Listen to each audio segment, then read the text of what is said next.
எள்ளு, வேர்க்கடலை, வெல்லம் இது 3மே வச்சு சூப்பர் ஹெல்த்தியான ஒரு ஸ்நாக் ரெசிபி. எள்ளுருண்டை எப்படி செய்கிறதுன்னு பார்க்கலாம்.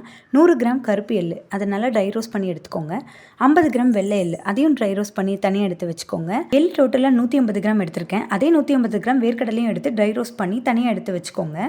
ட்ரை ரோஸ்ட் பண்ண எள்ளு ஆறுனதும் ஒரு மிக்சியில் ஃபஸ்ட்டு எள்ளை மட்டுமே கோஸ் கிரைண்ட் பண்ணி எடுத்துக்கோங்க. பல்ஸ் மோடில் போட்டு எடுங்க, இல்லைனா எள்ளிலேருந்து எண்ணெய் பிரிஞ்சிரும். ட்ரை ரோஸ்ட் பண்ண வேர்க்கடலையும் மிக்சியில் போட்டு கூடவே 4 ஏலக்காய் போட்டு அதையும் பல்ஸ் மோடில் போட்டு கோஸ் கிரைண்ட் பண்ணி அந்த பவுலில் ட்ரான்ஸ்ஃபர் பண்ணி எடுத்து வச்சுக்கோங்க. வெல்லமும் மிக்சியில் போட்டு கோஸ் கிரைண்ட் பண்ணி பவுலில் ட்ரான்ஸ்ஃபர் பண்ணி நல்லா மிக்ஸ் பண்ணதுக்கப்புறமா நமக்கு விருப்பமான சைஸில் ரோல் பண்ணி எடுத்தோன்னா ரொம்பவே ஹெல்தி அண்ட் டேஸ்டியான எள்ளுருண்டை ரெடி. எள்ளுனாலே எப்போவுமே கசப்பாக தான் இருக்கும். ஆனால் எள்ளோடைய கசப்பே தெரியாமல் வேர்க்கடலை அதுக்கு ஈக்குவல் ரேஷியோவோட போட்டு நம்ம இதை செய்கிறதால ரொம்பவே டேஸ்ட்டாக இருக்கும்.